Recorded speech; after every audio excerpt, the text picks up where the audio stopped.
Yeah. Yep, yep, yep, yep. Looks good. Let's go. Oh, okay. All right. Here we go, baby. Let's go.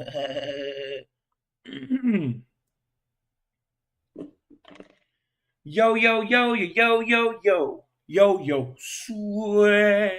This is your boy, the exclusive with DXWillMedia.com, where dreams choose who? You.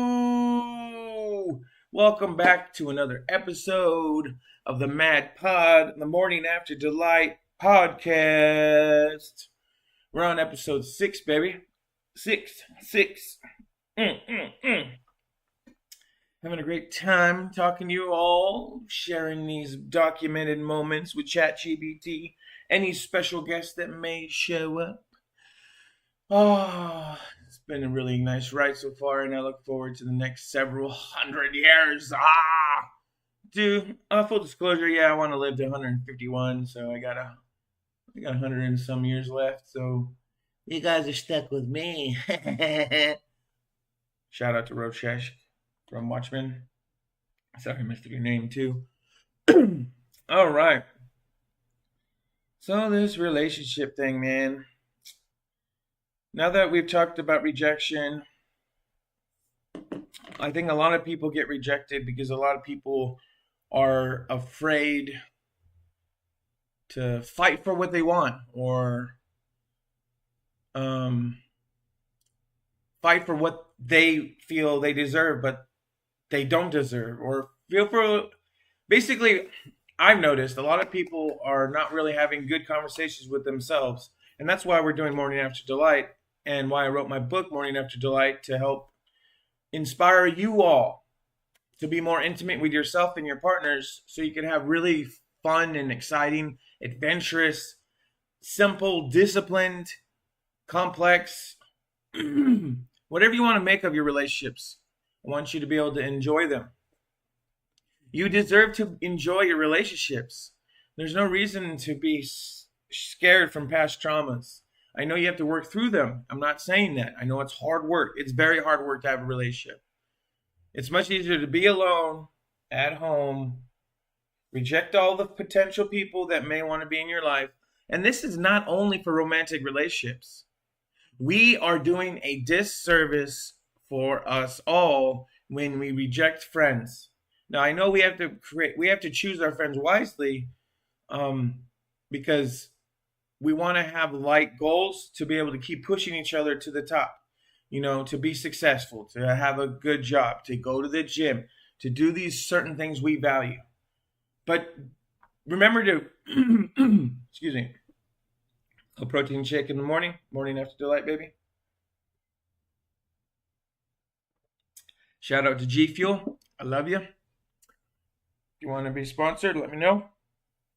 I'm a cheap bastard, so free G Fuel will work for me. But a little payment will be nice too. So what is it saying? So we basically, I've noticed all the times I've been rejected, and all the times that I've noticed people and I've tried to invite them to an opportunity to be friends or more. I don't understand what's with all the rejection. I'm an outgoing, honest, transparent, honest guy, and I just want to have fun. I want to be disciplined though too. So I have a really good, sharp and soft edge to my sword. So we're going to be clear with each other what we want to do, our activities we're going to do. And when we're in those activities, it's going to be like heaven on earth. So that's what we got to do. We got to be able to know what we want, find people that we could share it with, and go do it. Not be afraid if they're going to say no. So don't be afraid of rejection. Not be afraid that we might mess up and say something wrong. Which leads me to today's podcast. Today's podcast is all about how to fight with your romantic partner or friends. You got to learn how to fight with your friends too. Oops, I said something. oops, I did that. Oh my God, I'm too overexcited for whatever, and I said this, or I shared too much, or the other ones that are really hard to get past are, oh my God, your girl hit on me and I didn't tell you, and I kissed her. That's pretty bad. Um, there's a lot of ones that you already know that are pretty bad, but I'm not talking about those. I'm just talking about communication. Communication is what we're talking about here, which leads to those other dumb choices that people make. I think if we could improve our communication, we could be honest with ourselves. Avoid having those conversations with friends that when it's not necessary. So, for example, if we do have an honest conversation about ourselves, oh my God, I think my friend's hot, but I don't need to say it like that. I can say, man, you two look great together. You guys are amazing. I want to be around you. I want to attract more attractive, beautiful people because I find you both attractive. But you don't have to say that necessarily in the beginning. You can just share it as long as it's more subtle. You know, you got to be more aware of what you um, can say, but you got to be also open to say some things. Like calling them both, you're so both attractive. You're awesome. I want to be hanging out with you. I want to go play some games. I want to do this. I want to do that. You know, stuff like that. So, how do couples fight? Before we go into talking to ChatGPT about that, let's ask ChatGPT, what are the three things couples fight about? All right, let's find out. What are the three? Let's see, how do I word it? What are the three most fought about disagreements among romantic couples? So, what do couples fight about? ChatGPT, thank you very much. The three most fought about disagreements among romantic couples often revolve around communication. Like I was just saying that, wasn't it? Communication breakdowns, misunderstandings, differences in communication styles. Someone might be more private, reserved, so other one might be more out and open and honest and more transparent, which could lead to problems. But also, if you are the private type, remember, transparency allows you to lead more riskful or risk-taking lives. So if you're more honest and transparent, you're going to push yourself to do things that you normally wouldn't because you're all private, and allow you to have experiences with people that you may have thought were wrong, but you could still have fun with them with certain boundaries. Now, see, what I think, privacy and private people just are, I know you're private, but you're kind of lazy. You don't want to put in the emotional effort to put yourself out there to be a part of something bigger than yourself. Now, there is the flip coin to that. People that are too transparent do need to learn from their private partners and friends, because the private partners friends can have value as well. So there's value to both sides of the coin. Privacy is important to understand that you don't have to put yourself out there too much. You don't have to be the center of attention every time. You could be sitting back and watching and let other people partake in that. So more transparent and honest people usually are really outgoing and they steal the show. But they don't need to take over this show. They may like chime in and say something funny, one here and one there, and really be impactful because they're really outgoing and very ready for the moment to take that risk, to put themselves on the platform to be able to entertain, if you will. Private people don't usually like to entertain like that. They want to be like, yeah, I bought everything. You guys have fun. I'll watch you. And that's fine too. But both sides need to learn from each other is what I'm trying to say. And I hope my message is coming clearly, is that we can learn from private people and also outgoing people. This may include disagreements about how to express emotions, communication needs, or resolve conflicts effectively. So the reason why communication is so important is because of that. If you and I, we're going out, we're together, whatever, we're on our date, we're on an adventure, and we don't know how to overcome a disagreement about either food, about lodging, where you're going to stay, or what activities you're going to go to. Maybe one was like hoping that we would all go out to the club, but we're like half of us are, or one of us is not really into it right now. We could set boundaries to that. Hey, let's go out. Let's go try the club. Let's see how fun it is.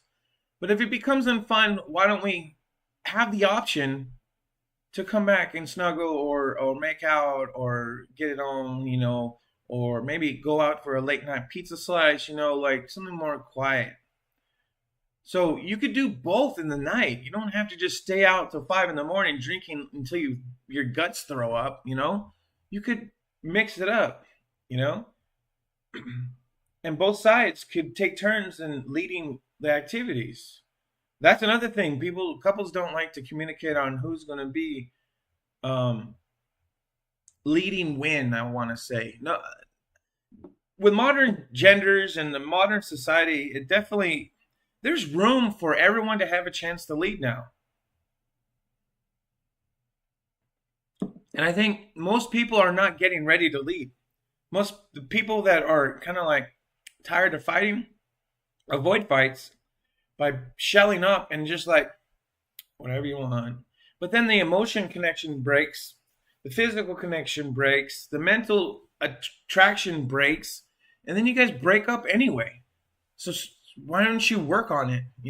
So you got to establish and identify. And that's a good way of saying it too. So early on, especially in the first few months of dating, before dating, I recommend to everybody, especially young people, get to know yourself. If you don't know your own way you like to talk and you aren't able to see other people's way of talking, really deep dive and really connect to yourself. So when someone brings up a different way of talking, you can acknowledge that that's not really what I like, and acknowledge how that friend could be a friend if we do it this way. Or you could tell them how much you're willing to try it out, and then to a certain point. So boundaries, communicate about your limits. We're afraid to do that in the beginning. I know it's hard. I know I'm in a fortunate situation where I'm 15 years older than my partner and I feel this confident and comfortable. But it didn't happen overnight. I had 15 years of going back and forth, of looking at what my partner does and like pointing out things that I think we could do differently. And that's another thing I like to use too. If you heard me on different, as we go along, you probably hear this a lot. It's all about we. It's all about self-reflection.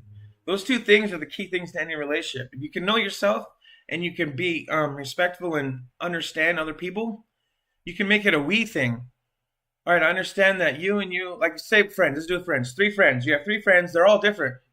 But you could be the glue that brings them together. Hey, guys. Hey, I know, like you talk to each one in their own language, in their own way they like to talk, and remind them about how they could have fun doing whatever activity you're trying to plan. And then you get them there, and then you got to kind of like orchestrate them. Because most people, if you're going to be the leader, like if you're going to be watching my podcast and learn from me and become more of a exclusive person, you're going to be able to lead people and really identify people's strengths and weaknesses and really help them just get comfortable with the uncomfortable. It's okay if like one of them doesn't like drinking. Hey, you don't have to drink. We're not going to pressure you to drink. There might be boba. There might be a soda. Just come on out, have fun, interact with us for a couple hours. I'm not asking you to stay all night. Set up those way outs or limits that are more like, if you know the person, you might be able to know which limit will make them feel more comfortable coming, and then they just can come and then hang out. So remember, as you grow up from middle school and teenagers, learn about yourself and learn how to communicate to different types of people.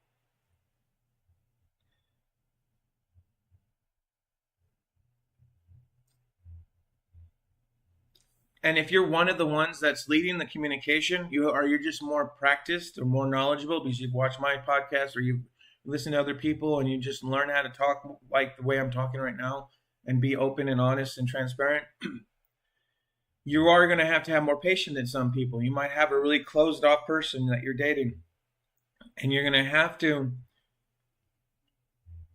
take your confidence, take your risk taking powers, your mentality, and know what you want, and create limits and expectations with your partner, even if you've kind of gone backwards in the beginning and not been so limiting and been more submissive. It's okay to check in with your partner. Hey, I've noticed this. I noticed this about you and I think we, see how you flip it with we? I noticed this about you and I. You identify the things that are like making you frustrated with the relationship, right? And then you have a solution. You have we. We could try this. You can do this part and I can do this part. I'm willing to do this. Tell me. And remember, when you're asking a question with your partner, try not to ask it in a question. Especially men to women. Women don't like questions. So it's very simple to say it like this. Okay, here we go. What do you think about us trying new things? That's simple, right? The little phrase. What do you think about? Don't say what. Don't ask what. Say this. Tell me. What would you like to do different or new with this relationship? Tell me.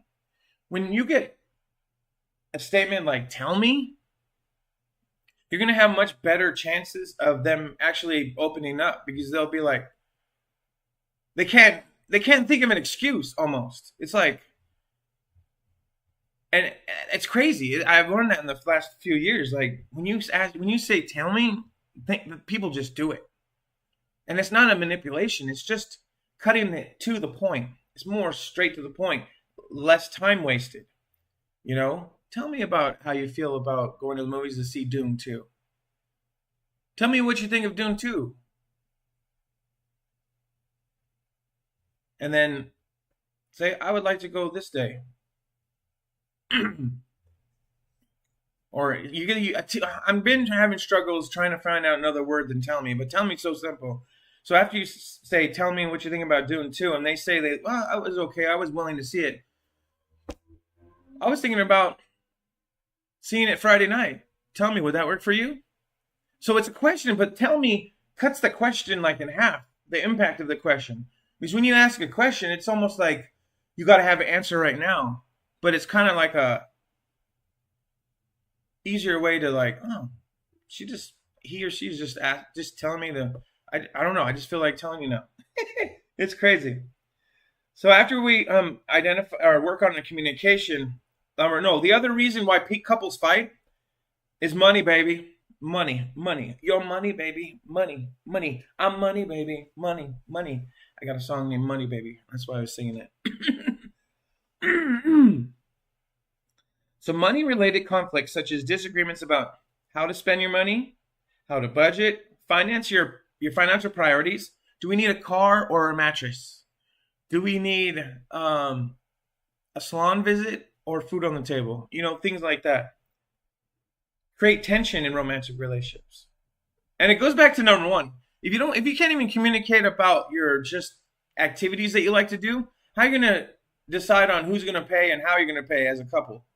Like, you're going to be awkward about it, right? Differences in attitudes towards money management and financial goals can lead to frequent arguments and stress. I totally agree. Especially in this modern time when you have a lot of couples trying to be 50-50.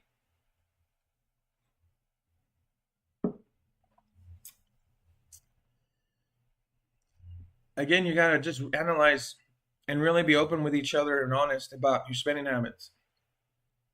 If you have one partner is getting credit card after credit card and not paying it, their credit score is going to be shoddy. And then the other one's going to, if you're buying a house together, is going to have to basically co-sign and make it work. When you can both be working on good habits of financial success, and then you buy a house with both good high credit scores.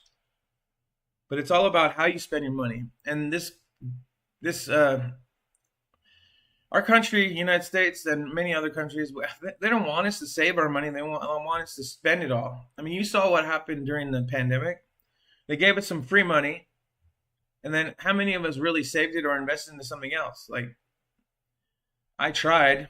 I invested in myself by being off of work, so I spent like a third of it just staying home when I could have gone back work sooner, which would have been probably smarter to have like a little nest egg, like starting the savings. But no, it doesn't work that way sometimes because you get your mentality of spending.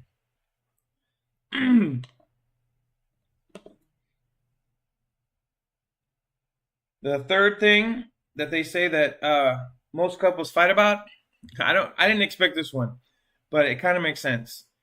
Disagreements about household chores, division of labor, and responsibilities can lead to conflict in romantic relationships. Issues such as unequal distribution of household tasks, cleanliness standards, I think that one is the biggest one. We've heard about the household tasks, like, oh, he's wanting me to clean the house and work. Yeah, I don't know about that. There has to be a we discussion with that one. And expectations about domestic duties. With this modern era, there's a lot of like partners that feel like it needs to be 50-50, or it's like they can't decide on what needs to be done as a team. So that's why the we statement comes in effect, especially for household, because it cuts out the emotional part of it. So they identify what needs to be done about the house. They each add what things need to be done around the house, what they like personally, individually, and then on a piece of paper or digitally or whatever, you could look at that list. Either divvy it up and not think about the fairness of like 1-to-1. Some tasks are easier to do back to back. Like, I like folding towels and pants for some reason. That's something personal and just fun to do. They seem easier than shirts and socks and underwear and all that, right? So, and I feel more comfortable doing the dishes and that. So hopefully my partner's okay with doing something else, because I'd rather do that. That you could hope that, but sometimes you might have to do the underwear folding and stuff if your partner's not into that, or do the bathroom cleaning, or do the everything off the floor vacuum thing. But as a family, as you grow and you have kids, you definitely need to start having a we discussion about that as well, which I think I need an update in my household. Now that we know the three things that ChatGPT is talking about how couples fight or what they fight about, this asks ChatGPT, or tell it, write 3 ways romantic couples fight unhealthy and destructive.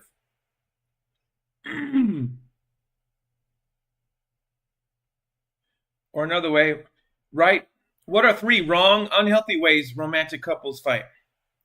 So this is where couples get into like more heated fights because they don't do the communication part. They skip all the communication. They start name calling and personal attacks.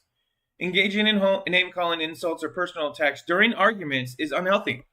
You're gonna make it more personal and more hurtful, and then you're not gonna be able to even come to an agreement because you're both gonna be heated. This behavior undermines trust and respect, cause lasting emotional harm. Resorting to derogatory language or character assassination escalates conflict and erodes the foundation of the relationship. Dang, chat, you went straight for the assassination. So definitely, that's why I like trying to help people remember we. Like, if we're thinking about we, we're not going to call ourselves names. So it reduces that drastically. The second thing people do unhealthy when they're fighting is stonewalling and withdrawal. Stonewalling occurs when one partner shuts down emotionally and withdraws from the conversation or interaction during an argument. This can manifest as silent treatment, refusal to engage, or walking away from the situation altogether. Stonewalling prevents healthy communication and resolution of issues, leading to unresolved conflict and resentment and breakup. If you're not gonna resolve your little fights here and there throughout your relationship, say it's like 5 to 7 months, and you're not able to fight, You got to be able to fight as a couple is what I'm trying to say, and why we're doing this whole podcast today. I want to remind you how to fight. So right now we're trying to figure that out. I'm live. Please go upstairs. Then all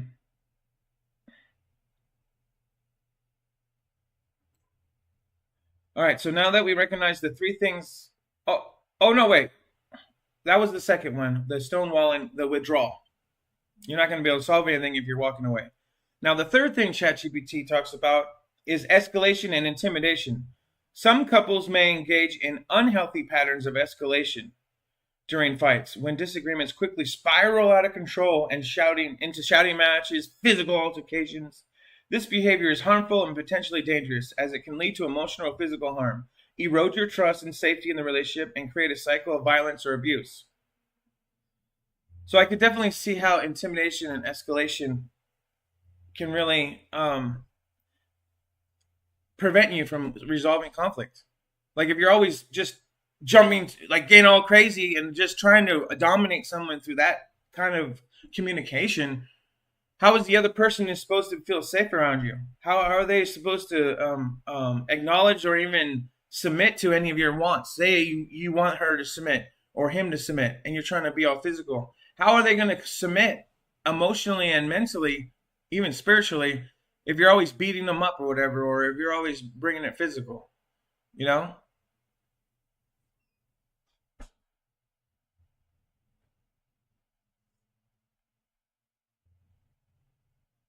We got movement.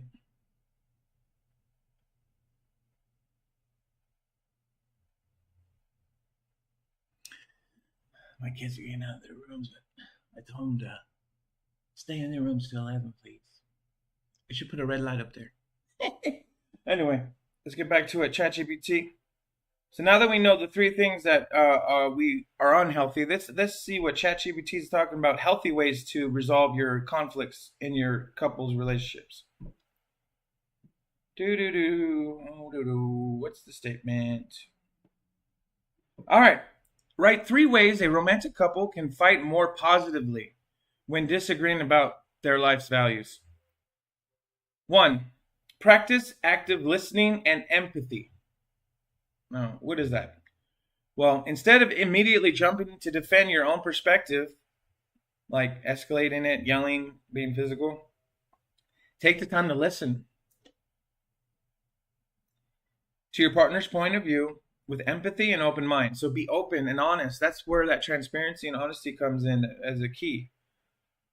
Seek to understand what they believe and value and concern about without any defensiveness. Process it, take a breath, reflect back on what you're here to ensure understanding and validate your partner's feeling, even if you disagree. I can see what you're trying to say.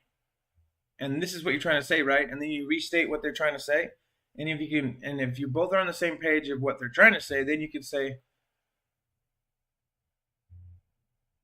I don't really think that's the way to go about it. I think this. And then after that, if you want to really lead, you want to go 2.0 communication. You state what you feel so you can get validated as well. And then you offer a we solution. So you can go back to I, but then we need to do this because of this and this and this. And then hopefully your partner will understand the we or counter with a better we. Be okay with your partner countering your we with a better we. We. Ooh, like French. We. Yes, yes. Both say yes, yes. Oh my gosh. That's a mind trip right there. We. That's funny. Play on words right there. That's funny. We.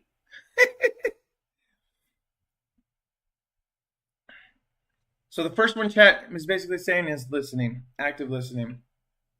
The second one is use your I statements and express your needs, like I just did. I think this, and then I threw in the we, which is a step up of ChatGPT, the human aspect. I statements help communicate in non-confrontational way because you take ownership of your feelings. I uncomfortable doing it that way because so and so, or past so and so, or because I think the outcome will be this. I. And then you need to figure out that we. I think the we could really help you guys both say we, and yes, yes.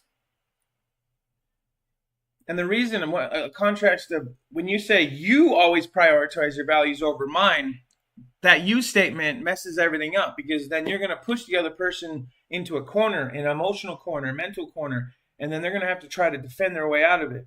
So when you say I have noticed that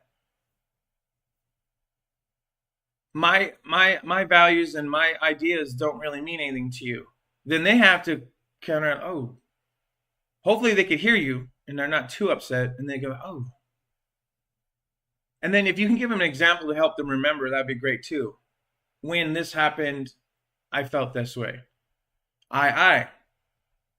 And then you could offer a resolution with the we statement. The third thing, ChatGPT, we could do instead of all those negative ways is seek compromises and common ground. Instead of trying to win the argument, which a lot of couples try to power trip, or prove your point, it's not about proving your point, it's about stating your point and offering a solution. Using an I statement, I think we should do it this way because of this and this and this.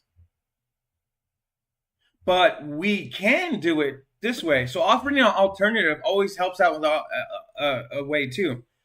Some arguments you're going to have to take breaks from. Like, so if you guys can't agree on something at that one moment, and your we statement doesn't work, and then they don't have a counter we statement, and you guys aren't reaching that common ground, it's okay to take breaks from the argument. Just don't push yourselves to the breaking point of the relationship. These relationships, and the point of this podcast today is to remind you, you have to learn how to fight with your partner. Period. Disagree. Take minutes to hours, as long as there's no immediate deadline, which may cause the arguments to get a little heated. So if you had a deadline, something is due tomorrow, financially, something about your children is due tomorrow. Like you have to do it today or by tomorrow morning, or that thing, that event that you're trying to plan for, which you're probably late on because maybe you got some information from your children's school about something, and now you got to put money together to pay for something, and then everyone's freaking the fuck out because they're financially stressed already because they're just trying to make the end bills meet and stuff like that. How can we solve this? Not going to the event because you don't have the money is a solution, and that's just something everyone's going to have to chew on.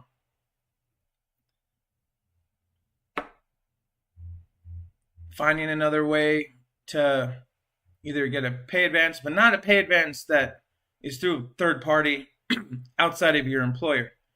I work for a company that has a really cool pay advance that doesn't cost you anything. It just takes money from next week's paycheck or the next paycheck, and then you just don't get paid the full amount, which would cause hardship later, so it's not good to do because you got to maintain your budget. Sometimes that might help out. Credit cards are another option, but you got to understand your credit goals before using your credit card for something that you may or may not want. So it does get stressful with finances for sure. That's one example.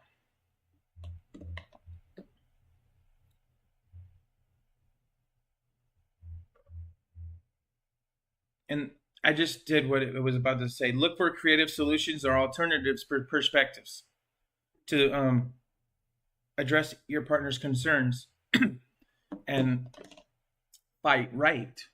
Dang, I'm on one today with those little like word puns.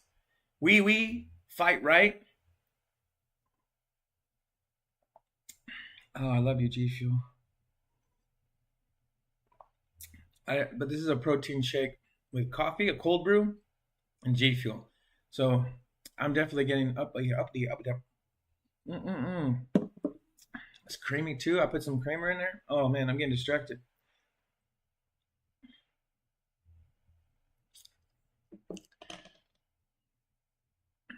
So let's sum up today's episode.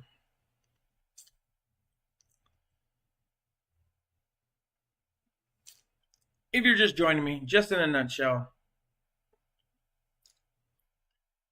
we need to know and practice healthy ways of fighting with our partner about finances, our domestic responsibilities, our chores, and all our differences in our values. We got to learn how to fight so we can learn how to fight for our relationships and maintain strong relationships with our romantic partners and friends. Our friends need to fight too. We need to fight for our friends too and be that guiding reminder. And sometimes we need to follow the reminder that they're bringing. Like if they're a different type of personality that are more private, you could learn from them. Don't just walk away from them and just call them insecure. They're not insecure. They're just trying to be private and they're still growing. And they may never get to the level of transparency as you, and that's fine. You just got to respect what they want to be doing with their information and become more private at times when you feel like you need to show a little privacy to your own life.